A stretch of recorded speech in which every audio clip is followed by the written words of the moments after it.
Hello and welcome. This is KCOR Live. In my view, it's the most significant weekly webinar that's being done in Canada. It's the place you want to come if you want to understand the multiple dimensions of the mess of wicked messes that we now find ourselves in. Today is a special treat, at least for me, because I feel a particular affinity to Charles Hall, known to his friends as Charlie. At one stage in his life, he lived in Montana, and I learned later that he was a trout fisherman. Well, I live just north of Montana in Alberta, and trout fishing was part of my youth, and the landscapes of Montana where he would fish and my landscapes were remarkably similar. And while he was trout fishing, the thought occurred to him that the trout would need to eat more energy and secure more energy than they expended swimming around trying to avoid his hook and trying to find the energy. And that was the source of what became extraordinarily well known as a concept of energy returned on energy invested. And of course, Alberta is the oil capital of Canada, and therefore you can't go a week in my part of the world without somebody quoting Charlie Hall, although of course they don't know they are. Charlie is a large-scale systems thinker, so he thinks about the role of energy, not just in trout, but in the whole of human cultures and civilization. And so I want to read you a quote from a paper that he wrote 15 years ago. It appeared in the American Scientist. At the time, it caught my eye. He wrote it with John Daly because it's a point that we're still in the process of not understanding. They said the failure today to bring the potential reality and implications of peak oil, indeed peak everything, into scientific discourse and teaching is a grave threat to industrial society. The concept of the possibility of a huge, multifaceted failure of some substantial part of industrial civilization is so completely outside the understanding of our leaders that we are totally unprepared. What we're going to do today is a little different. Rather than Charlie talking to us directly, we're going to be watching the sixth in a series that was developed by PBS called Energy Horizons. It was about energy in Oregon, and Charlie was in that series. He's particularly featured in the sixth, which is what we're watching today. It was first broadcast on PBS the 21st of November this year. And the title is The Long Game, Energy and the Future. Can we do this? What does it take? And what does it mean? And so we'll watch that together. As you watch it, please put your questions and comments in the chat. And then afterwards, we will engage Charlie in a conversation. Thank you. We're not going to be able to just get ourselves out of this mess with technology. We've also got to address the roots of the problem, which I think have to do with lifestyle and a lack of humility about how we live on the planet. It's both technology and behavior. Without those things together, it's going to be very difficult to reduce the amount of atmospheric carbon. It's going to require cooperation on a global scale. The strength of our program is really the networked nature of it. I want to go ahead and invite the next panel before lunch. For all its failures, humanity is pretty impressive sometimes. We are occasionally able to step up and do impressive things. The technology is already there. We could be 100% renewable if we wanted to spend the money, if we wanted to make it happen. We could do it in 20 years. It already exists. Wave energy was around 20 years ago. The machines worked. It's just they cost more than other forms of generation. Technology isn't the problem. It's will. It's political will. So political will is going to be huge, and that's going to depend on who gets elected. It's going to depend on how we tell the story about what we're trying to do. It's going to depend on individuals and legislators, people, communities seeing benefit into this shift of technology directly. If we can do that, if we have the political will, we can overcome all of the technology challenges.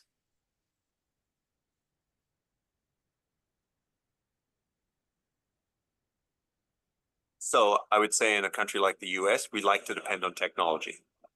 In countries where there's more reliance or more trust in central government, they can change behavior more. So they might change the way people consume power and work as a cohesive unit more. Whereas I'd say in the US, we're very much more technology focused. If we look at what some of the greatest minds are saying around the world, where are we going to get climate reductions from? And they sort of break it up between technology that we have, technology that we need, and what societal change. By 2040, 2050, we can sort of rely maybe 60% on technology we have, maybe 20% on technology that's coming, and 20% on society changing its ways of consuming power. Because ultimately, it's our consumption that drives everything else. I think in the context of Oregon, I think we, for better or for worse, are going to be pretty technology dependent. I would love to say we're going to see significant societal change to reduce that demand, but I just don't see evidence of it to give me a lot of confidence in that. And I don't see any detriment in following a technology path while believing in the fact that there could be societal change. Because I think if we believe in one and we don't invest in both, we could end up in an end game where we go nowhere.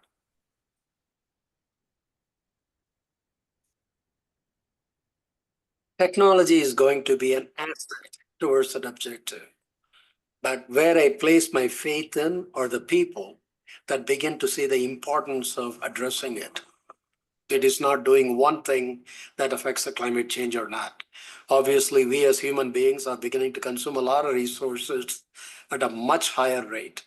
But it is not only creating new sources of energy to offset it, it is also how do you bring about efficiencies in what you do. There are lots of pathways for those of us who have homes or businesses to approach energy efficiency, to put in electric heat pumps, make sure that our windows are as efficient as possible. So a lot of this work we can also do with energy efficiency, which doesn't actually require development of more renewable energy. We have been doing a really good job of individually reducing our per capita use of energy. And that's because we've been doing a lot of energy efficiency projects. So we're putting in insulation in our walls, we're putting in new windows, we're weather stripping our doors. And so we're doing all those weatherization things, and we're building new buildings that are substantially better energy-wise than the ones that were built 1990 and before. We have to go back and retrofit all those, but the new ones are very efficient. Making sure that we do all those cost-effective energy efficiency measures that we can do, putting in LED lights, energy efficient appliances, all those things really help create a system that works better, achieves our greenhouse gas goals, and keeps costs as low as possible. Energy efficiency for the longest time, and still is, was the least environmentally impactful resource, but also the least cost. It actually was one of the only things that utilities can do that actually lowered people's cost. Everything else we do raises people's costs. Energy efficiency also means that if you're using less energy, you don't have to build as many transmission lines. You can add capacity by having less energy used. For a long time, we have operated what utilities call demand-side management programs. And these are mostly various kinds of technologies and programs to help customers use energy more efficiently. More efficient appliances, particularly in energy-intensive operations, air conditioning systems, principally, refrigeration, large appliances like washers and dryers. If those operations are using less energy, that is capacity that we can use somewhere else. We actually provide cash incentives to help customers purchase those devices. Another area that we worked on is efficient irrigation systems. again, incentives to upgrade to more modern, mostly electric motors for pumping of water. But also we have worked with heavy industry on interruption contracts. For a break on the power rate that they pay, they agree to certain interruption parameters. So if we're faced with a problem on our system or a huge spike in demand, we can go to that customer and say, we need to take advantage of your interruption parameters. So if you'll shut down a certain amount of your operation, that's capacity that we can then use elsewhere to deal with the dynamic ebb and flow of customer demand across our system. PGE has a demand reduction program where they actually pay people to stand by, and they pay them on a monthly basis, and they pay them to stand by in case they need them to drop load. And then they've signed up that if PGE says, we need you to drop load, they'll drop, half their load and they'll shut off all this stuff. That's way cheaper than building a peaking plant for that particular time or going out onto the market when everybody else is on the market and the price went up. It's really expensive to do that. So being able to manage that demand with computers to control the equipment is already valuable. And we do it quite often. And we're going to do more of it. And people can opt out if they want to. Here's a high-end heat exchanger, and so we don't have a furnace. We just use this thing, which is pretty efficient at turning electricity into heat in the house. Yes, efficiency is a good thing, but it's a two-edged sword. And I'm sure lots of people you've interviewed are going to talk about efficiency. William Stanley Jevons is one of my heroes. He was a polymath, a very smart guy. Queen Victoria's advisors say, the coal is all around us all the time. What's happening? I think we need to understand this. So they said, who's the smartest guy around? And they went to Jevons. And they said, Stanley, here's a grant for 2 years. Go find out about coal. We said, okay. He wrote this all up in a book called The Coal Question.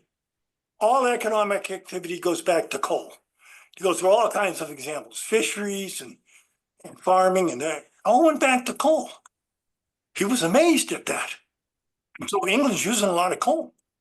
How much coal are they using? Well, he plotted it, and it seemed to be growing exponentially. Okay, England's been here a long time. How long will the coal last? And he said, well, no more than 200 years, and less if we keep growing exponentially. We've got to build more efficient engines, use that coal more efficiently. So it goes to the Royal Library and looks things up, and he found out that there had been 3 previous studies similar to him on the Savary engine, the Newcomen engine, the earlier steam engine before the Watt steam engine. And they all concluded the same thing. We needed to make our engines more efficient. And they did. And the Watt engine was much more efficient, but it made it cheaper. And by making it cheaper, people found more uses for it. And it actually contributed to the increase in the use of coal. And this Jevons Paradox comes up again and again. In the 1970s, when smaller Japanese cars came into the US, we doubled our fuel efficiency and people drove the cars twice as much.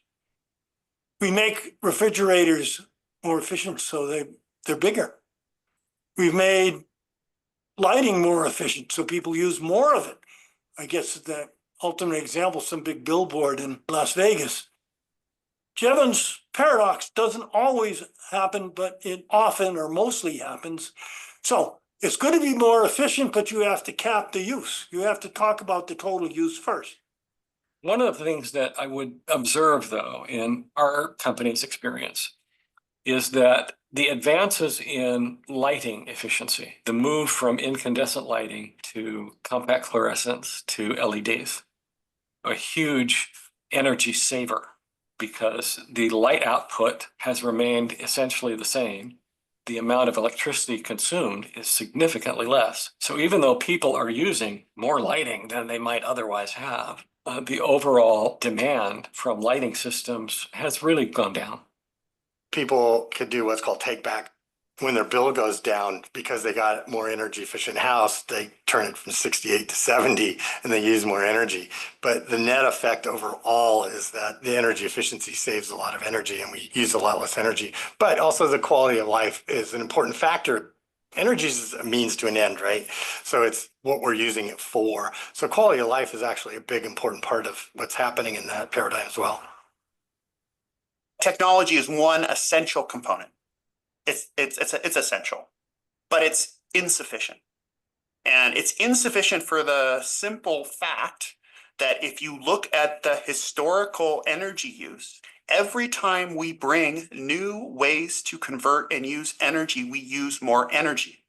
You know, when we started, as an example, using oil instead of just coal, did we stop using coal? No, we just started using oil also. We just started using natural gas also. We just started using nuclear also. So our energy use is continuing to go up. Our CO2 emissions is continuing to go up. So imagine a future in 30 years where we've solved 90% of the problem with emissions. That would be a remarkable achievement technologically, infrastructure, 90% carbon free. But we've increased our energy consumption globally by a factor of 5, say. We still have half the emissions we have today. That's untenable. This is one of our biggest vulnerabilities moving forward, honestly. We know that electricity demand is going to increase because we're going to have more EVs on the road and we're going to have more electric heat pumps in our homes. But in the past, we've been able to largely use energy efficiency and keep up with increased demand, although, you know, we're going to have to work at it. But now we're starting to understand, and this is a nationwide issue, the impact of data centers. Data centers now use 4% of the nation's electricity. The estimates are that it could go up as much as 6%. That 2% means everything. Their needs are going to be exacerbated by AI and cloud computing. When we are working really hard to get to non-fossil fuel energy sources and really building up the non-fossil fuel energy sources, and you have these huge demand entities come in, there is a real question about how we are going to be able to stretch what we're already doing on the ground well enough to incorporate data centers. Oregon is currently home to over 100 data centers, many of which were built in just the last few years, with more on the way. Certain parts of Oregon have become data center hotspots due to local tax policies which incentivize companies like Amazon and Google to build in their communities. Hillsborough, the Dalles, and Umatilla County have all seen extensive data center development. The Umatilla Electric Cooperative is among the smallest utilities in Oregon, with only 16,000 customers, who were mostly provided for by nearby renewable hydropower. The utility now has the third largest carbon footprint in the state after PGE and PacifiCorp because the energy demand of data centers exceeds what the consumer-owned electric cooperative can provide with renewable energy.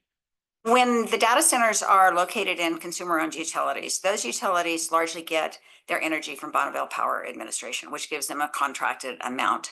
If they use all of their contracted energy that they're getting from BPA, they need to go to the energy market. In the case of Umatilla, a lot of the energy that's been bought on the market is not clean energy. And so that's how you really start to see both the exponential use of energy and the exponential use of dirty fuel coming into the state. I think the good news here is that the companies largely that run these data centers, we know who they are, the Amazon, Google, Apples of the world.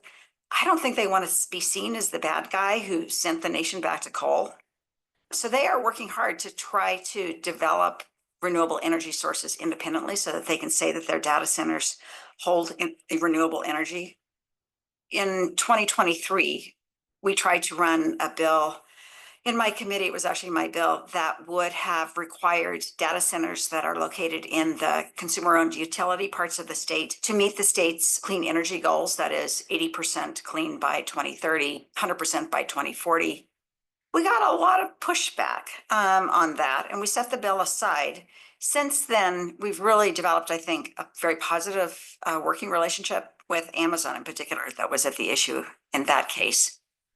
And we've started to realize that this is not just an issue in consumer-owned utility areas. It is an issue of the quantity of energy we are going to have available. So you've got PGE and PAC scrambling to meet our 2030 goals. And all of a sudden you have, if one data center uses as much power as 85,000 homes, that's the size of Medford, right? So what are you going to do then? The need to replace or replenish that clean energy is really tremendous. We have clean energy goals. They're working hard to develop clean energy, but just the data center demand is going to be very difficult for us to keep up with. It's a big conundrum. We're just starting to understand what the implications may be. Because energy demand is rapidly increasing, there's a risk that the current rate of renewable expansion will not keep pace in a way which addresses our climate issues, or the looming depletion of economically accessible fossil fuel resources. Energy, like any commodity, has its price driven by procurement costs and market forces. Human economic systems are similar to natural systems. I mean, we're natural, we're organisms, we're animals. And so we had to have a continual influx of energy to maintain ourselves, maintain our cultures. Early economists, in one group, for example, called the physiocrats, Quenet and others who are writing in 1750 in France especially, and they thought all value came from the land. Energy came from the sun and was captured by forests and by agriculture, fed to animals and so forth. So it was all about the land. More land you had, like in Jane Austen novels, the more land you had, the more wealth you had. Then the classical economists, Adam Smith and up to Karl Marx, thought that value came from labor. People concentrated in factories with the beginning of the Industrial Revolution, physically putting things together. Neoclassical economists today, Solow, for example, in the 1950s wrote about this, thought that value came from capital. We were using oil basically to run the economy, to make things, and we did that with machines, which are capital. So each of them are actually talking about the energy sources of their time, but they didn't have this synthetic overview to understand they're all about energy.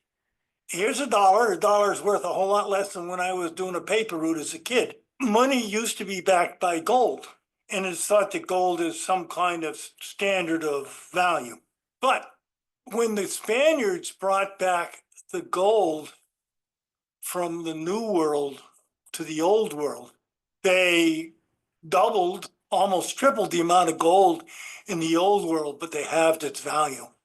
The energy at that time that was running the economy, solar energy that was running agriculture and forestry that was growing the fuel and the energy of the people to chop the food and the draft animals to plow the land, whatever, all of that energy had not changed.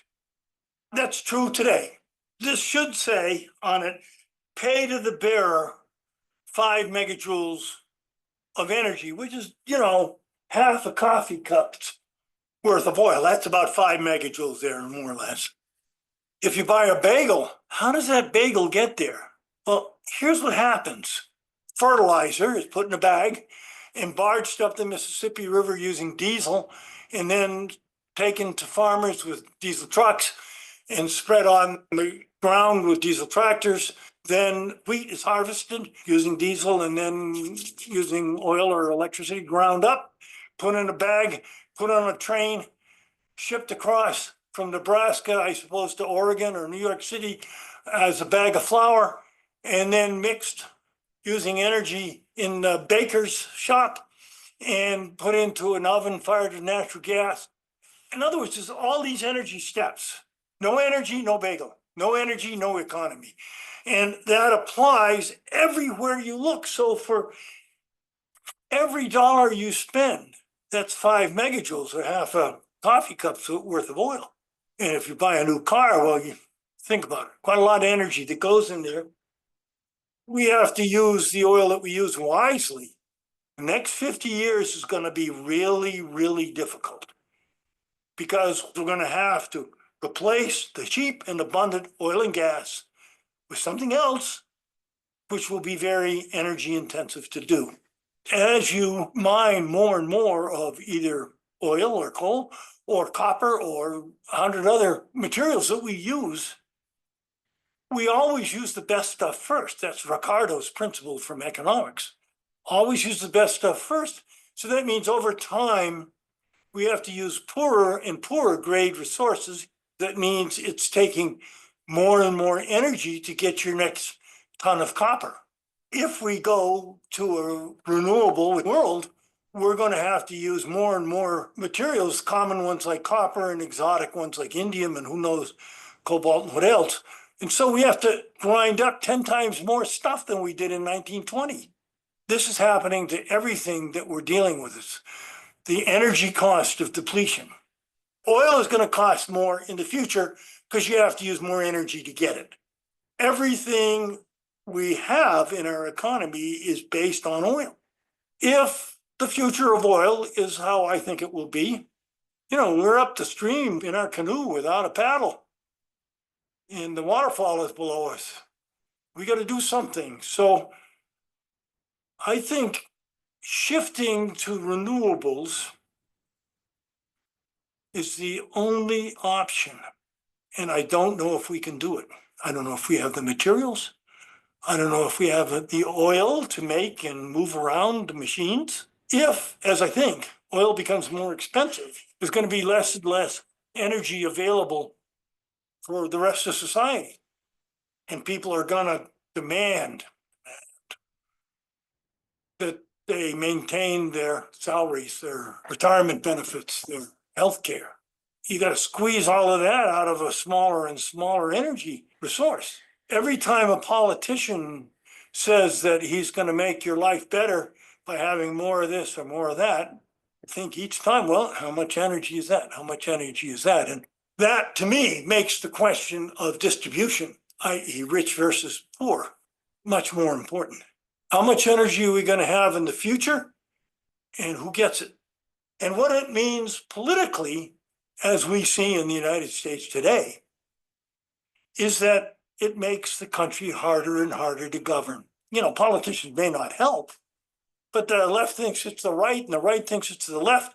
There's nothing to do with that. It has to do with resources. People get used to this. They get used to the increase. Used to say in America, you're going to be richer than your parents. Remember that? Not true anymore.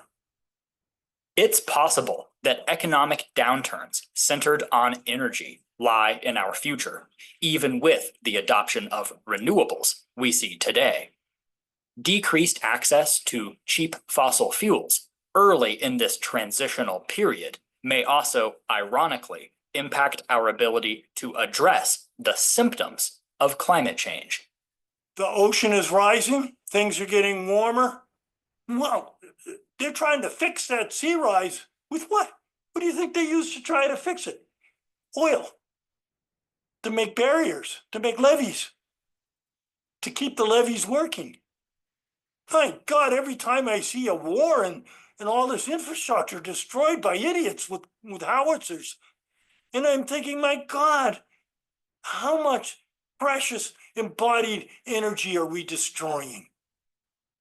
If we're going to make some transition to a brave new world of renewable energy, because we're going to run out of the high-grade fossil fuels, then how are we going to do that?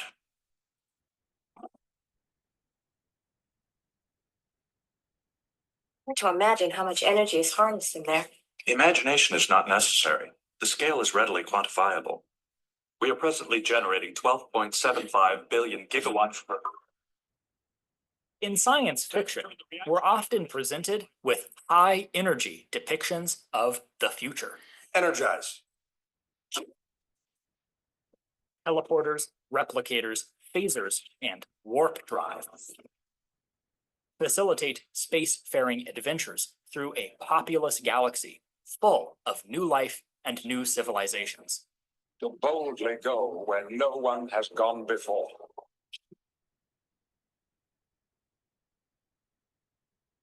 This is a hopeful, exciting vision for our future.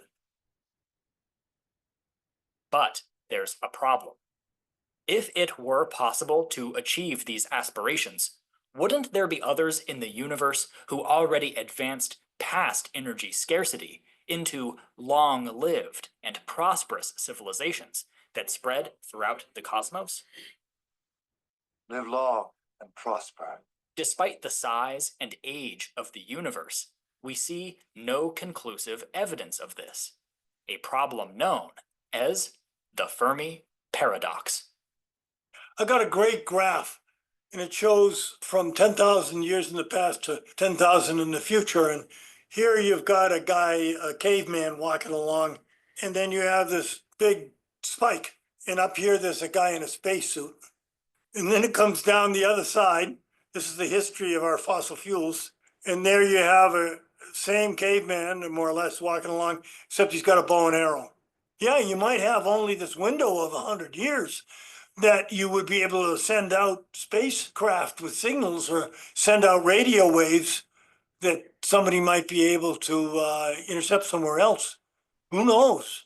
I think it's a helpful reminder that humanity has only been around in a sort of modern form for around 2,000 years.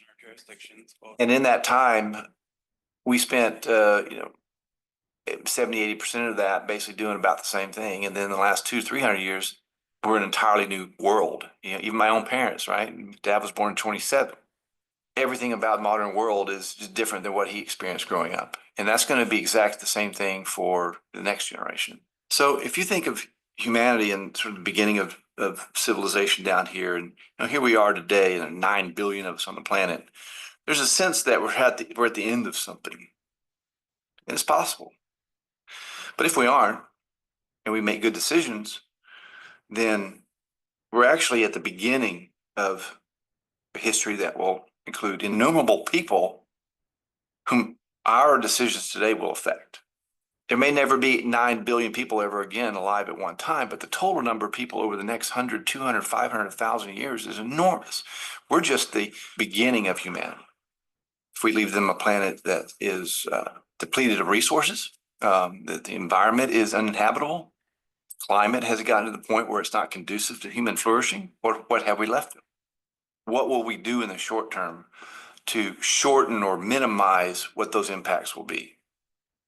And so there's two schools of thought when it comes to how do we deal with climate change. A completely engineered solution, or stop doing what we're doing and perhaps Mother Nature will fix it on her own. There is this idea that you can completely engineer a climate change solution along the lines of like terraforming. And I'm not saying it's impossible. It just, you have to violate the rules that we already have, create your own rules. And at that point, you're going to be making your own rules and creating an engineered solution in a cascade effect. It would be simpler, cheaper, and easier if we just backed off our CO2 emissions and see how that works. And then potentially look at other more radical engineered solutions. Part of the issue too is the value system of the society, right? Consumerism. If the goal is to make money by selling as much as possible, then you have to continually make or create need. And you create need, and then you generate more production, which is more extractive and has more consequences on the disposal end. So there are these treadmills, right, of production and consumption that speed up. And you've got companies that are competing with each other to sell more faster and to create more and more needs. So that whole way of thinking, that whole economic mindset, I think, has to be rethought and altered. How do we solve this problem? Well, with less. Fewer humans, less economics, less everything. And work on quality of life. I mean, families and friends and nature. Take a walk in nature and don't think you have to have a better car than your neighbor and show off your wealth. All of that stuff. It's just stupid. So you're talking about kind of a scaling back of human civilization over time. I think that's the only way we're going to make it. Certainly not by growth. There's a degrowth society that's out there, and all kinds of similar organizations, but a lot of people understand this, if not exactly the way I do. I certainly have no magic answer that will allow us to continue to grow. And that's for sure. And I don't even know if I have an answer that will allow us to continue at the level we're at. And we have to look into constraints on our own behavior as being probably the most important knowledge that we need for the future. What other option have you got? All these people you've interviewed, do they have any option to replace oil? Have you looked at the numbers? Do they give you the numbers? Conversely, do you ever think about or hear about degrowth as a concept? I think, yes, and it's not very popular. I don't talk about degrowth. There are absolutely people who are looking at where we are and what the planet needs and very much affirm the idea that we have to take a big step back. I don't think that is a pathway that's going to get you the public will that you're going to need to move forward. You can't stop growth and have quality of life. I don't understand that philosophy. I don't, most of the people in the building and the farming and the ranching and the fishing, 95% of them, they just want to be productive. They want to pay their bills. They obey the law. They want to leave something good for their kids. That brings a better quality of life. Does it need to be managed well? Does government have a role there? Absolutely. But the role is not to shut everybody down and make everybody's life strictly on government dependency, because it cannot be sustained. I'll give you an example. I will be, over the course of the next few days, talking to battery facilities. We've got, tremendous growth in the battery space. And, that's an opportunity for really good, clean energy jobs. I do think it's a trap to think that we can just scale back our standard of living. I just don't believe that that is a productive discussion, because I don't think we'll have that kind of consensus that I alluded to before for that transformational change. If we start saying, well, you need to change your standard of living, I don't think that ultimately would be successful. So I'm not an advocate for that. I can see the temptation to do that because the loads are skyrocketing. I mean, they are getting much larger and they're shifting in time, and it's kind of like hitting a curveball that's speeding up. So this is a big issue. So I see this as a fundamental change the way we think about economic growth. We essentially need a economic growth model, a way for people to make money. Let's be honest, a way for people to get rich, that fits our model, that doesn't rely on continually increasing both emissions and population and energy use. So this is a hard challenge, a social challenge. There are extremists. The one people that say we don't have to do anything, it's all BS. And then there's other people that say we have to shut down everything and go back to the Renaissance. And so there's the extreme polarizing viewpoints. In some cases, people adopt those to kind of like pull people towards their areas, but it's that area in the middle that is really where I think most of the action really happens and where actually most of the progress happens. So it's the people that say, yeah, but, and then they figure it out. We've been doing that for decades and decades, centuries actually, where we've been dealing with the extremes and saying, that's nice, but we need to actually solve this and be practical about it. So I'm a pragmatist. I think shutting down everything and going back to the Renaissance, or just sticking our head in the ground and just saying it doesn't even exist, are not really viable solutions at all. Look at the Clean Water Act and the Clean Air Act. In the 60s, this clean water and clean air were a disaster. I mean, you could light the Potomac on fire. And now there is lots of clean water and lots of clean air. And we've actually changed the way we do things. We instituted better technology. We changed the way we formulated our fuels, and we changed the way that we do exhausts. And a lot of that has to do with regulation and smart regulation that actually gets us there. What I think is important to emphasize is that effectively addressing climate change does not mean that we will not have a robust economy. It does not mean that you're going to have to sit at home because you can't get in your car and go anyplace. I mean, what we've really demonstrated in the last decade is that we can move much more to renewable energy and still have robust economies and still have, people who live rich lives. There's no reason to think that this should undermine or significantly depress the way we want to live our lives. The Oregon Department of Energy, along with the Oregon Climate Action Agency, OCAC, recently developed a project called the TIGGER Project, Transformational Integrated Greenhouse Gas Emission Reduction Project, TIGGER. And the TIGGER project assessed, if we have all these numerous programs and regulations that we have in the state, can we meet our greenhouse gas emission reduction goals? And what we found was, yes, the programs and regulations we already have in place have established the policy framework to get us to our goals. But that only happens if they're fully implemented as planned and fully funded. And so that has to play out. So we can meet our goals. We have the policy framework to get there, and we know how to do it. Another thing we looked at in the TIGGER project was, what if we accelerated our goals? Can we do that?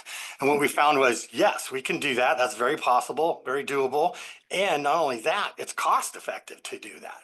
Over a 25-year period to 2050, if we do accelerate from 2035 to 2030, was a total of $47 billion to Oregonians. And then if you add in the net benefit of the increased health benefits that we get from that new system, it's another $73 billion for a total of about $120 billion cumulatively by 2050 if we just accelerate our goals. That's pretty significant. The extremes people are not going to help us get there, I don't think. Back to the Renaissance. I mean, my cameraman here is a diabetic. That's not going to work for you. Yeah, I don't like that. Yeah. Yeah, right. Yeah, a friend of mine is too. He's on a little pump. That would be bad. His technology saves his life every day. Going to need some electricity and some plastic to kind of keep that going. It's a combination of all these things, being conscious about our choices, adopting new technologies, investing where we can, and being very cognizant all the time of how much work we have to do. The larger society is brilliant in many ways. We can go to the moon, split atoms, do all kinds of things that other cultures and societies haven't been able to do, but not always with a lot of forward thinking. So now we've gotten ourselves into a very large mess. I think it would help if they would listen to tribes. I think tribes have a really good understanding of our homelands and how the ecosystems function, but also have the humility to try to think ahead, right? And to not move too quickly because it's monetarily rewarding or because it's expedient in terms of, that's solving a problem that's plaguing us right now. I'm not a scientist, as I said before. However, I suppose that technology could be part of that solution, but not the sole component. I mean, we have to figure out a way to work together, and tribes have a lot of indigenous knowledge. We've lived in these areas for thousands of years. We are stewards of this land, and whether it's on true tribal land, it's all ancestral territory, something like 6 million acres, right? So we feel we are still stewards of all of that land, and we want to try to protect that land. We want to work together, combine our indigenous knowledge and along with our professional staff to make that happen. Cultures before settlement were incredibly dependent on the land. Those that were closest and understood how these systems work had a bounty. So I can never discount the knowledge that is passed on and is known as something we call traditional knowledge. And if you really want to talk about climate change, you have to understand baseline conditions before climate change.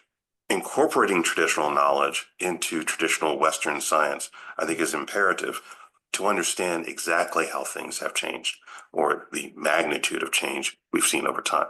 I'd like to think I'd like to work within the rules that the planet has set forth, as opposed to taking a more radical science fiction, completely engineered solution. Everything's concrete and we have oxygen scrubbers. I like plants. Short answer, we need both and a lot of hope.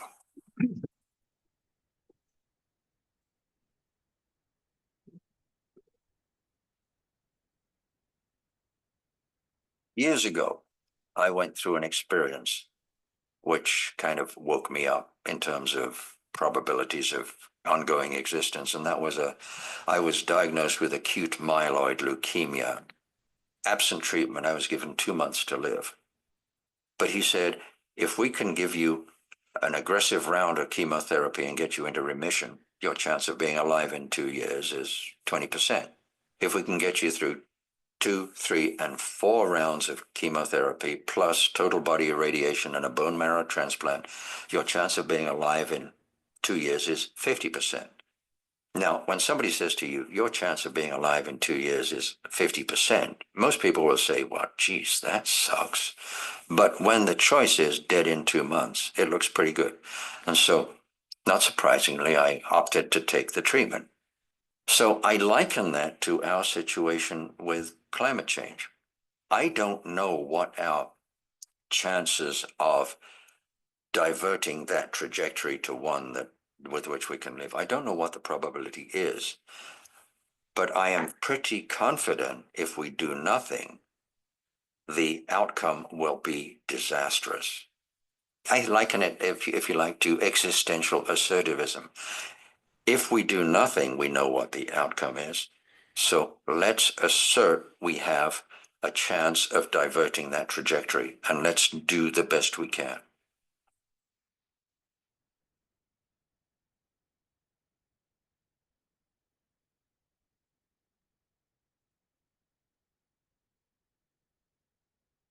Do you believe that this is a problem that we can solve? Do you think that one day we'll be looking back at this period of history and seeing it as that was a challenge among all the other challenges of history that humans suffered through and ultimately prevailed over? When I first started in this business, came in thinking about the environmental impacts of energy, and I value energy because it impacts everything we do on a daily basis. But I thought we could do it better and more effectively, more efficiently, and less polluting. I was the president of the Solar Energy Association of Oregon, and I started the Renewable Northwest Project to help get these things going. And when I was doing that 30 years ago, they were like nowhere. This wasn't happening. And slowly but surely it has increased. And then in the last like 5, 7 years, it has taken off. Nature has been here. You know, people worry about nature. I don't worry about nature. Nature's going to continue. Mother Nature bats last. If we understand her rules, we have a chance of making this transition. We will be living with the effects of climate change. There's no doubt about that. The science tells us that, right? We already are in a different world than I grew up in. And I think about my kids and what world they're going to have and their kids. So I think we will eventually arrest what's going on. What would happen in my lifetime? I'm not sure. As long as we are good to each other and we focus on what technology can do and what it can't do, we are cognizant of what it cannot do, which is it cannot make an agreement with your neighbor. You know, it cannot really build up communities, right? If there's one thing that gives me concern, it's that in this year of 2024, can we talk to our neighbors? Can we talk to our fellow citizens? Don't shoot from the hip. Don't be overreactive.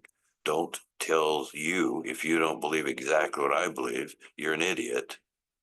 I am optimistic. I have to be, you know? This is a time when you pull everybody together and you stop talking about unifying and you say, okay, here's my philosophical and political views. Here's why I believe this. If they'll listen, and then you likewise listen, there can be a great joy in actually solving problems our country has always had to overcome. Big problems, big issues. So the original idea was to give a talk on what really concerns me, but I'm going to reduce that to one sentence because this PBS thing came up and I thought it was more valuable to have that view of the different perspectives. So I want to make the point that what really concerns me is that EROI declines as we use up the best fossil fuels, which we are certainly already doing in Canada, for example. Then the price of oil will have to increase, and everything is made with oil, everything in our society. And so the price of everything goes up. So we get that as inflation. And people blame inflation on their leaders. We've just seen that in the United States, big time.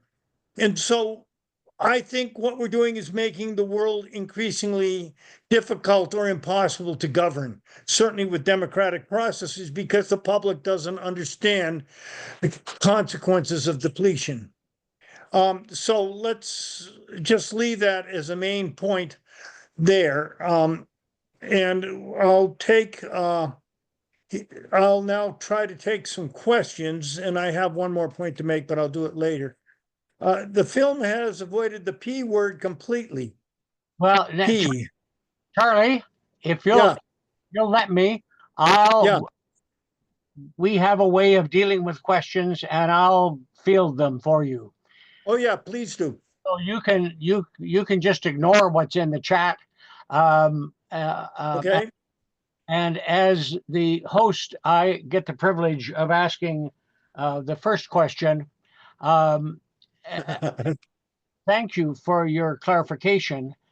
One of the things that jumped out for me, and so in that sense, this series is this bits you chose were very helpful, because it's clear that the vast majority of people that you're an outlier to them. The views that you hold. That My wife would say that. Even those who are in the energy business and claim that they understand and whatever else, they don't have. I mean, not only the politicians, and what I'm wondering about is that when you were teaching and regularly engaged with students, and when you would get to the point in the class of making the kinds of points that you were making in this program, what kind of responses were you finding from the young adults, by and large, that you were teaching? Were they able to understand that this is a profound shift in their anticipations of the future? Were they there ahead of you? Can you talk about that a bit? Okay, 2 points. One, I've taught economics to thousands of students in the Ivy League, in the State University of New York and University of Montana. And I would say of all the students that have taken my courses in biophysical economics, to my knowledge, and I kind of know, not a single one of them has not accepted biophysical economics once they understood it, and repudiated conventional economics. And we have a book on that and so forth. So, but to me, it's terrible that we teach economics as we do instead of from a biophysical perspective. So but all the students I've not had a problem there. Where I have had a problem is that many of my students have told me over, 50 years nearly of college teaching, you know more about energy than anybody else. Why don't you suggest policy? And, my easy out answer is, well, I'm a scientist. I'm not a policy person. But I'm torn, because as any of you will see, if you choose to read the paper that Art is making available to all of you by myself and the philosopher McWhirter, there's also something called the maximum power principle, which says throughout evolutionary time, there's been natural selection for power, for organisms to gain power. And it's a little bit more complicated than what I say. You can read the article, and then you can send me an email and ask me how to further questions on that. But for example, I'm in favor of fracking. Here I am, an ecologist. I'm in favor of fracking because it saved the United States ass. And if we did not have fracking, our oil production would be only 30% of what it is now, and our gas production would be 20%. Fracking has saved the United States ass in international circumstances, which is especially important with what Russia is doing in Ukraine and might do otherwise under these circumstances. And you can just see the impact in Europe, which has far less energy than the United States. So fracking has high energy return on investment. We were wrong. We did not see fracking coming. We thought peak oil would be here. And indeed, without fracking, we would be in terrible situation in the United States. But with fracking, we're the world's largest oil producer under Biden. And we can only hope that we've reached the end of the sweet spots. That's very clear. And that a decline will set in while Donald Trump is president. That's a political statement, I suppose, which I don't usually make.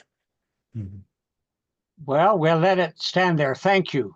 Paul Beckwith, if you would turn on your camera, you can ask your question, and John Hollins, you will be next.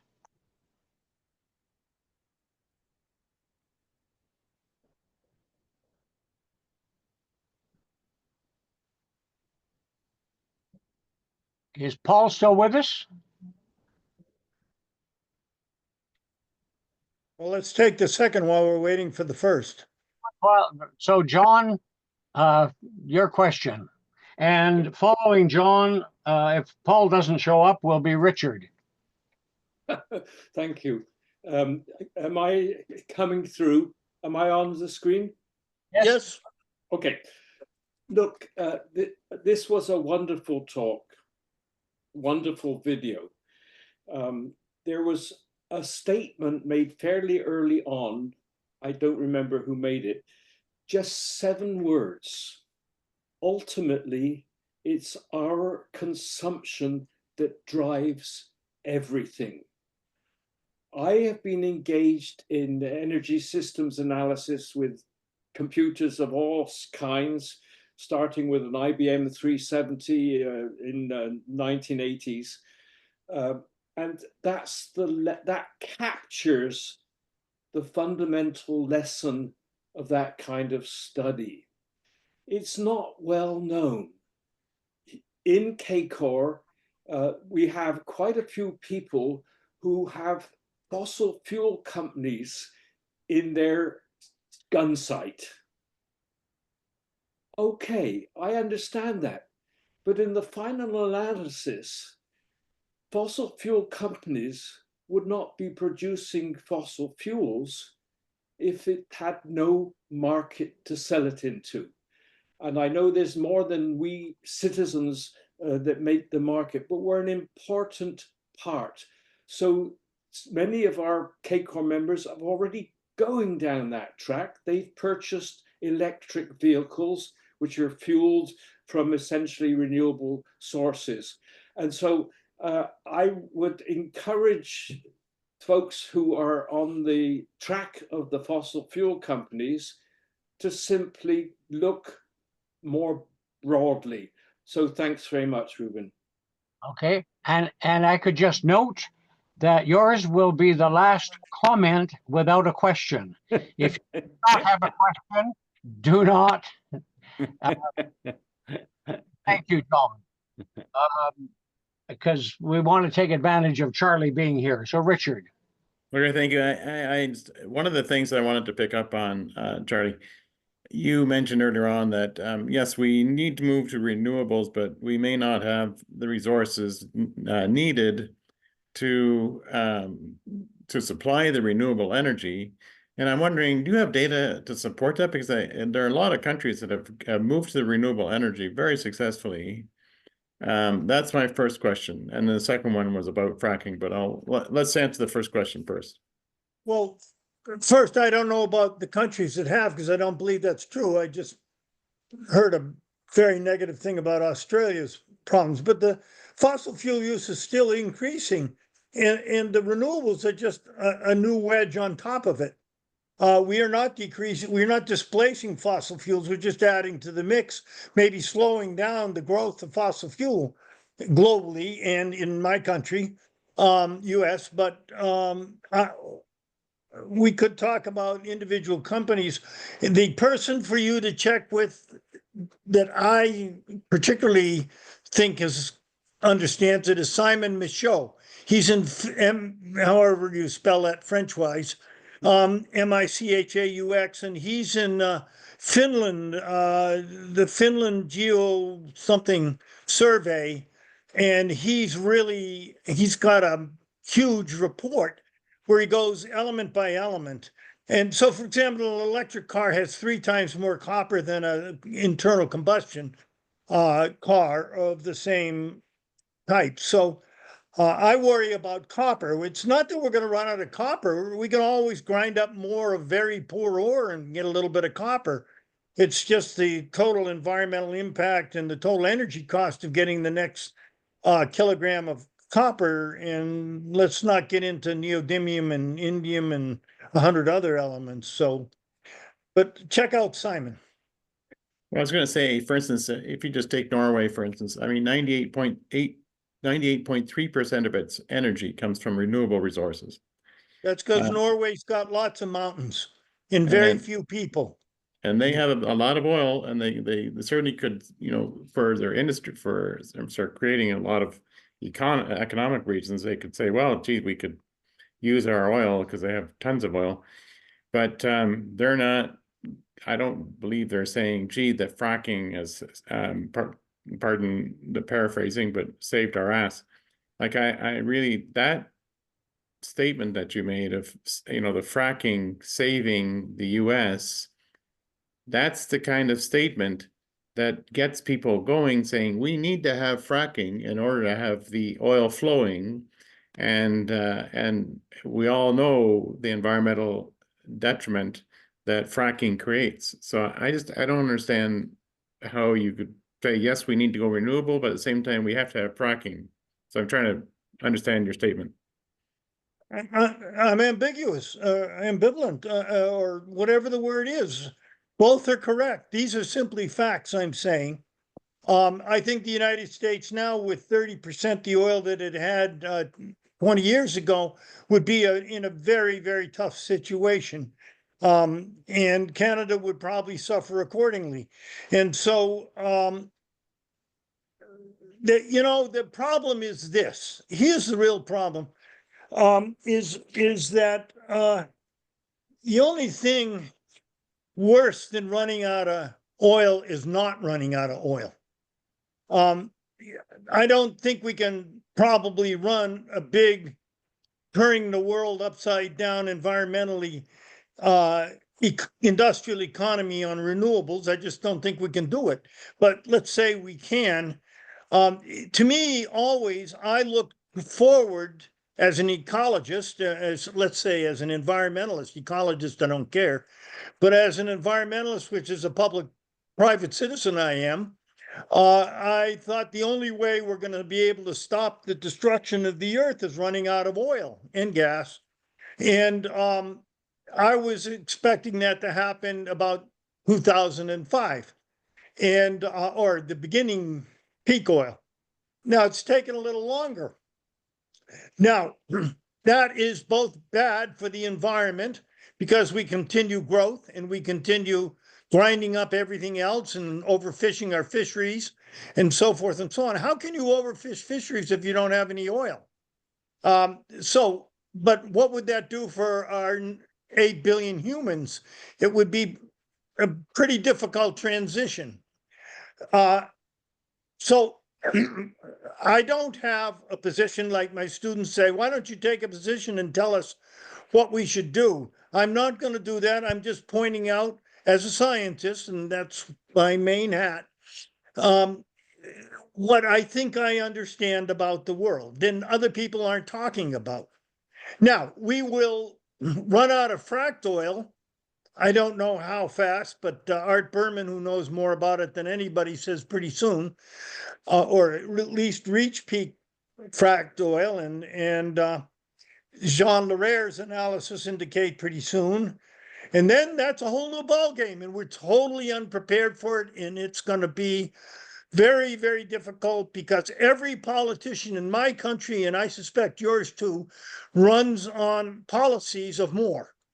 And more means more oil and more health care, more houses, more for the homeless, more money for everybody, more trinkets under the Christmas tree, whatever it is the politicians are promising, every single one of those things requires more oil, more education, more healthcare, more all the good things and all the bad things, more rocket ships for Elon Musk, whatever, more wars. All of that requires more oil. And how are we going to do that if we have less oil? You've got a bigger problem in Canada because you're running out of conventional oil, but you got all this huge, very environmentally bad, low EROI tar sands. And I would put my money on, I bet you're going to use it. Yep. Thank you. We're now John Meyer, and you'll be followed by Steve. Yeah. Okay. Hi, Charlie. Good to see you. Hi, John. EROI, I've pushed this lever before, but EROI is a critical national societal well-being overview metric as far as I'm concerned, but it should be made more relevant, finely tuned to regional realities. And in the North, because of the very heavy demands of energy that we have to live here, it's not all massive SUVs. It's heating systems and insulated houses and increased costs of transport, et cetera, et cetera. We simply need more energy. And compared to someplace down south, which doesn't need a heating system. I mean, basically it works out. If you take the extreme of Inuvik and running on a solar system and batteries compared to the energy system you'd have to have in Guadalajara, Mexico, it's almost 1,000 times more expensive to set up the infrastructure for life in the extreme north than it is in very moderate, very warm, constantly warm temperatures where you don't need storage of any kind, really.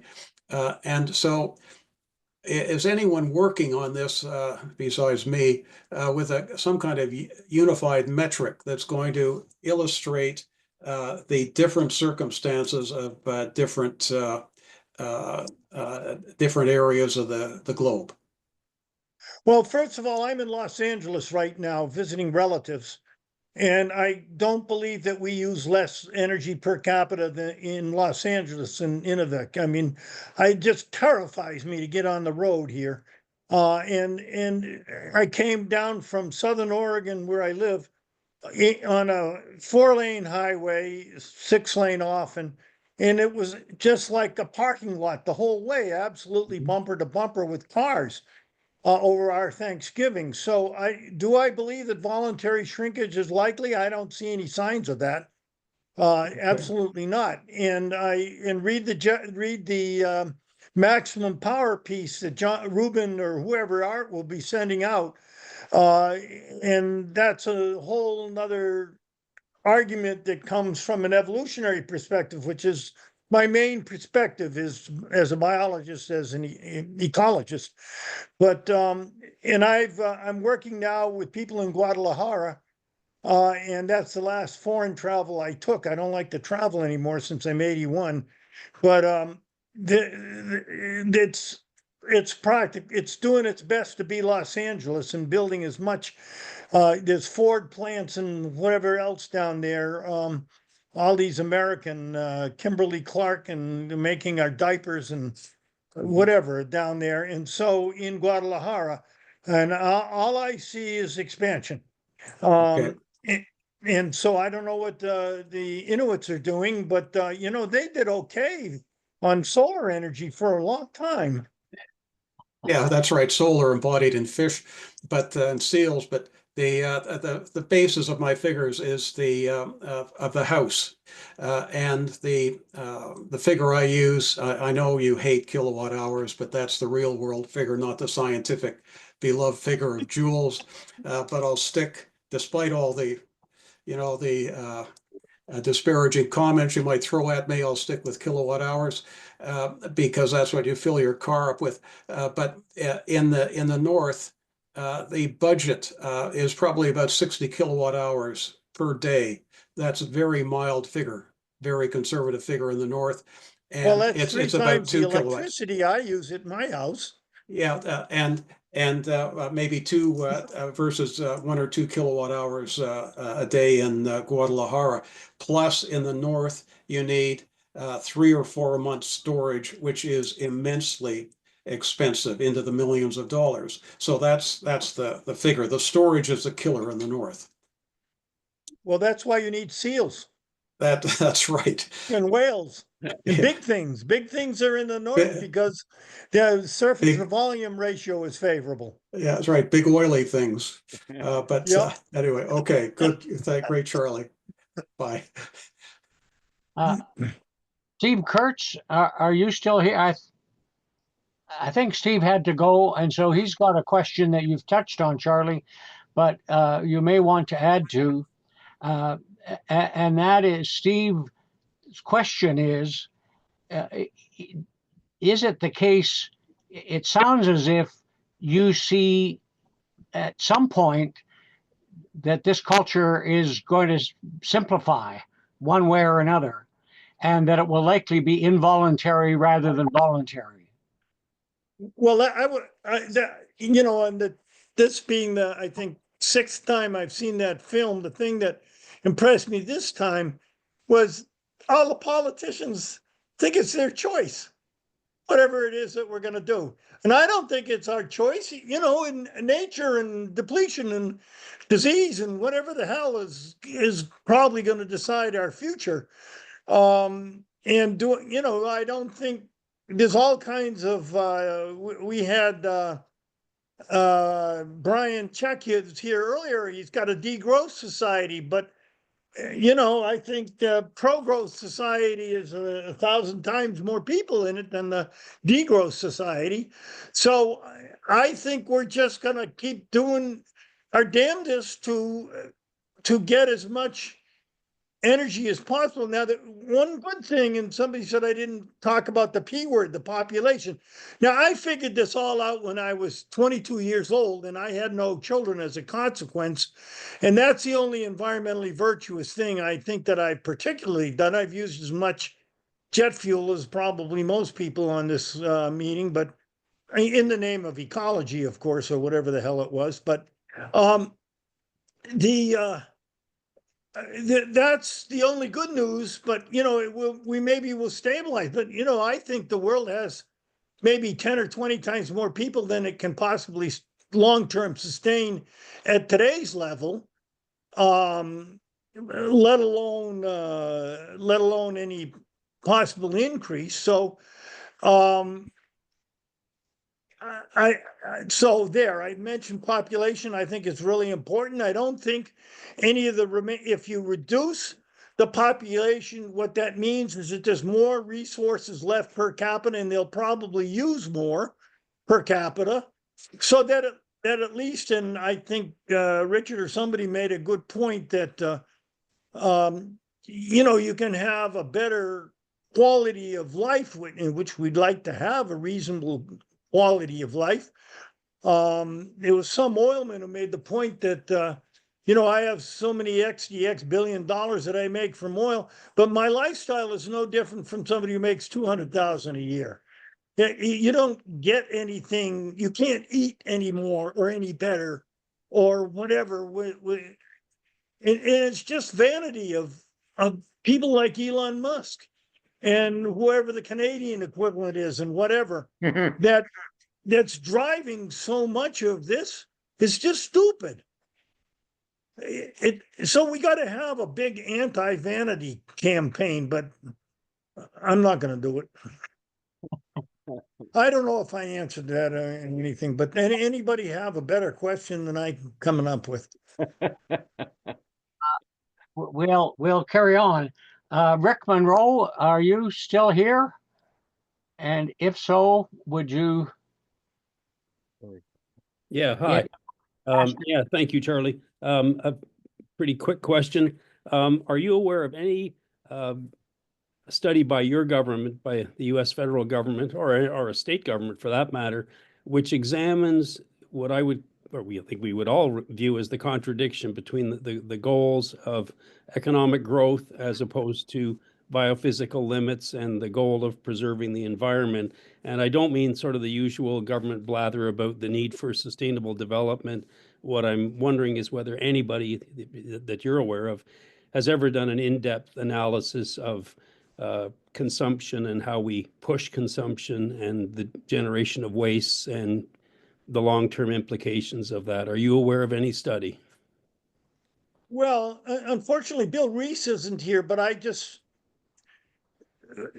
I'm answering your question indirectly, then I'm going to answer it directly. I just spent, on my way down here, spent the night with Mathis Walkernagel, who was Bill Reese's colleague, and they developed the ecological footprint. And he just got a Nobel Prize equivalent, and well-deserved, for all the work he's done on ecological footprints. And but he and I, and we're thinking of writing a paper on this, have both said, you know, all the work I've done on footprints, all the work you've done in energy return on investment and biophysical economics has not changed the course of the Queen Mary 1 inch. We both said, you know, that all the work that we've done and all the acceptance, especially he's had on the footprint, he and Reese, all of this work has made zero, as far as we can tell, impact on anything, except for, you know, each other and scientists and you know, maybe a few thousand people are interested in these things. So am I aware of any study? Well, I mean, there's all these footprint studies, there's all kinds of studies that show that there's a trade-off between growth and environmental policy. And every time I hear the word green, I cringe and run for cover. Because if you follow the energy, it's like people who talk about taking carbon out of the air with machines. The machines always emit more carbon than the carbon you take out of the air. You've got to do a systems analysis of whatever it is that you're talking about. And I hardly know, you know, green growth is an oxymoron, et cetera, et cetera. So to answer your question, yes, I know lots of studies that have shown there's a trade-off between economic activity and the use of resources, and maybe the footprint analyses are as good as any. But I don't know any that have made any difference in policy or in especially implementation. Now, I say to the world, prove me wrong, and I'd be happy to be proven wrong. But I don't have an answer for you. Okay, no, and I mean, I'm aware of all sorts of studies, including your work and so on, and Bill Reese's, but I meant a government study, like a presidential council, some Department of Energy and Commerce getting together to do a joint study analyzing the effects, the long-term effects of pursuing economic growth. Have you ever heard of such a study by anybody? At the government Paley level? Commission in 1950 looked at it. The Paley Commission, but you know, they looked at, will there be enough energy in the future?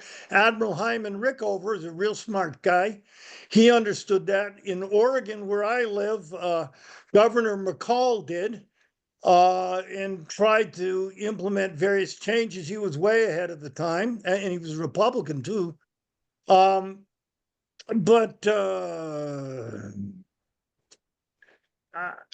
You listen, how do you run for a political party in your country or mine on a policy of restricted growth? Everything's more. And what's killing me about my countrymen in this year, I mean, we're doing better than almost everywhere in the world in terms of inflation, in terms of growth of paychecks, growth of paychecks relative to inflation, all kinds of indices. Now, it's true, you go in the grocery store, it's shocking. But you know, when I was a kid doing my paper route, an ice cream cone was 5 cents. And people talk about inflation, you know, come on, get over it. Inflation's always here. And it will get worse. Real inflation is likely to get a lot worse as depletion becomes ever more important. So do I have an answer for you? Well, no. I'm glad you mentioned Rickover. I'd forgotten about him. He was wonderful. He really understood energy. Yeah. And he wrote about it in a very, very good way back in 1950s. And so, I mean, it's bloody obvious. It's, you know, to understand the things that I'm talking about, you can explain it to somebody in the 5th grade. You know, if you eat up your candies this morning, you won't have them this afternoon. And the faster you eat them, the faster you're going to run out, unless Daddy comes in with some more. Thank you. Here's a movie star. My dog has come to visit me. Well, hey, you. For 40, okay. For 45 dogs have been part of the picture. Yeah, we've already had him. Okay. I don't see another hand. I want to ask you, and it may just return in a sense to the same place. That what I hear you saying is that you don't see any way that what our modern, if we characterize what our modern consumption-based culture can continue on its present basis, and that limits are necessary. And you said particularly self-restraint. And I'm wondering whether you've done any work or know of people who've done work literally asking it as an empirical question.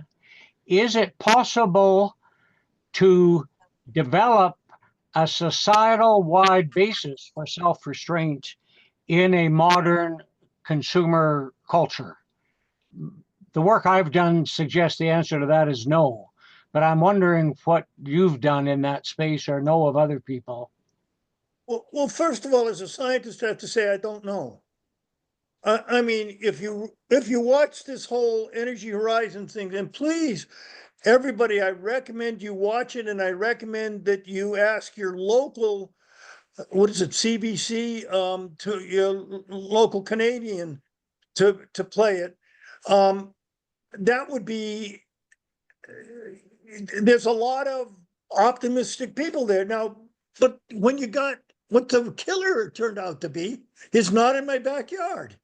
And it turned out that I thought the most optimistic energy thing was offshore wind, and I was getting excited. That's, I think, the third or something presentation. And I think they slipped this in right at the end, that since they recorded it, the tribes where the cable was coming on shore nixed it. And so it's dead. All the investors have left. So what I thought was maybe the most promising, because the offshore winds are relatively constant, has been nixed. So, but, you know, as a scientist, I don't know whether we can do that or not. And there's so many imponderables in the future, and so many, as an ecologist, so many things that we don't understand about, you know, decreasing biodiversity and plagues and God knows whatever else that's might be sitting around the corner. So, not to mention, you know, horrible wars and whatever. So, there's a lot of hands going up. So get some more speakers in here. What I need to ask Raymond, if you could ask a question, it may be the last question, but then after the formal recording stops, we'll be into a more informal conversation. So if you don't get to ask your question while the recording's on, we'll hang around and you'll get a chance to do it. So Raymond, fire away. Thanks, Ruben. I actually posted the question in the chat, but so Charlie, and we've had the discussions about this before, but I'd like to get your feedback on it. So, if you look at transmission lines, we use aluminum, even though copper would be better. Why do we use aluminum? It's because overall it's cheaper for us to do it that way, right? Same thing with electric motors. The windings could be done with aluminum and not copper. So yes, there's an issue with extra use of copper, but there's ways to work around that. So what are your thoughts about our ability to do that with all of the other critical materials that we have that are essential for these green technologies? Well, everybody asks about technology as if it's always goes forward. But for example, one thing I like about EROI is it's a balance between technological progress and depletion.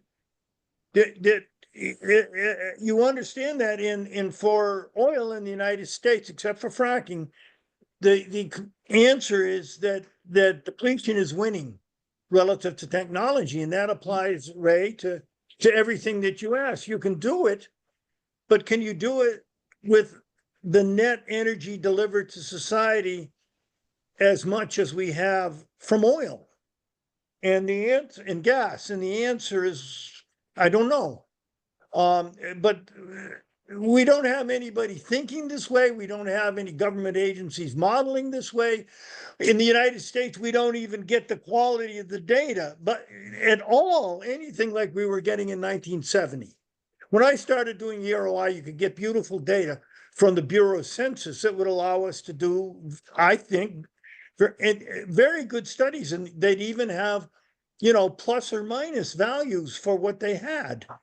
They even had statistical estimates, and now you can't even get drilling records. You can't get how much easily, at least I can't, get the energy that's being used by the Energy Society, and not in a way that makes sense to how I need to use it.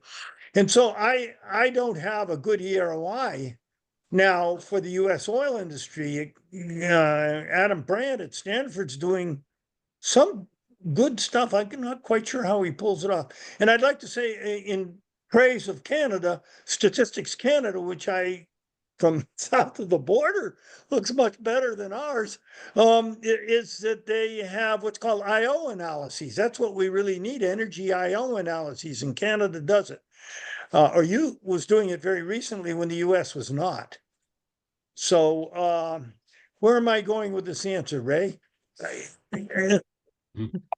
Yeah, well, part of the thing I've been saying is as technology progresses, the return on energy gets better for wind and solar, right? So although in the past it would have been bad. Maybe there's a beautiful study by David Murphy and Jed Dorsheimer that's at the Biophysical Economics Institute, BP.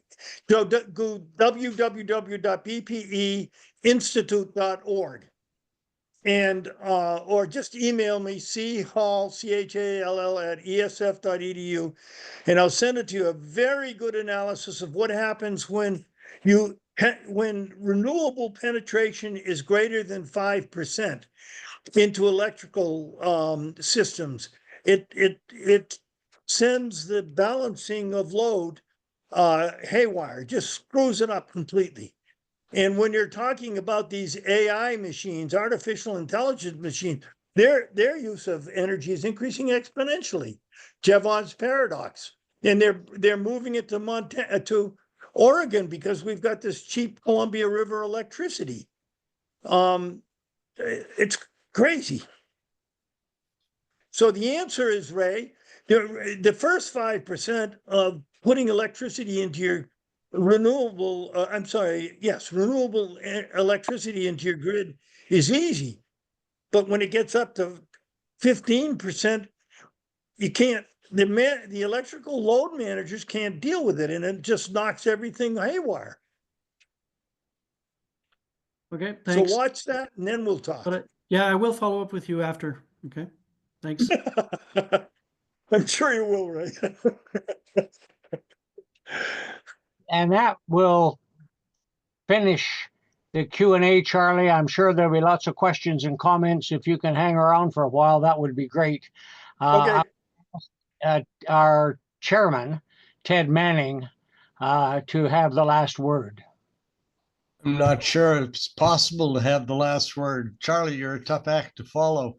But yes, these issues are ones that have kept everybody interested and definitely anxious to answer questions.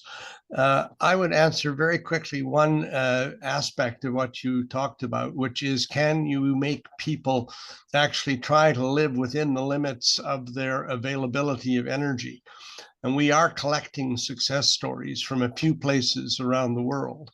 And most are very tiny, and most of them have avoided NIMBY and gone for it. Places like an island in the Canaries, which is 100% off grid and won't even let anybody bring a battery into the island. There is a community that we know of locally in the Mediterranean that is trying to do the same thing. People are prepared to try and change lifestyles to achieve a sense of well-being that is perhaps different from one country to another, because people think different things and have different values. And some of you know we've been doing this thing with the Club of Rome, with a joint group, about 25 around the world, just documenting what works and what doesn't, which may eventually become fodder for answering some of the questions that you've been able to raise. So I would thank you very much for this. It fits right in with what we're trying to shake and make happen. And I would therefore thank you very much for talking to us. And we definitely are going to ask you back again. So that said, we are now moving on to, we're actually going into a new fiscal year. And just to warn those of you now, we are going to get a little more pushy with regarding to get people paying for access to this. We're over 220 things put out there free that our members have all bought into. And we know that some of you have not been paying because we really have not been managing it well enough. That will be changing in future. So those of you who are going to come to more than one of these, please join us, because that pays for it. And it's about the only way of where we remain in business. It's not free, but it is very effective. And we are now up to several hundred people watching, most of them once they get onto YouTube. So thank you all very much for coming. And we're going to say, please join us, please subscribe, and that will help us keep this happening. We are the only debating club, in a sense, on this stuff that's available and open to the widest range of people in Canada and some of our guests from overseas. So thank you again for coming, and we will now turn off the recording, and we can talk to each other, and we can say the things that we might not have been able to say in front of the government.